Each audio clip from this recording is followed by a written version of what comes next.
Welcome to the daily message on this feast of the baptism of the Lord. We're familiar with the baptismal story in the Gospels.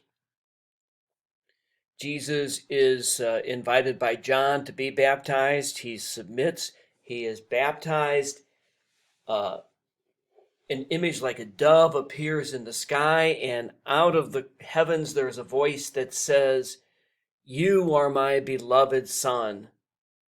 With you I am well pleased." We don't often think about it, but the same thing happens or happened at our own baptism. When we were baptized, the Holy Spirit was called down to be present to the child or adult who was baptized. And when that water was poured and those words were said, God said the same thing to that newly baptized as he said that day when Jesus was baptized. You are my beloved Son. You are my beloved daughter.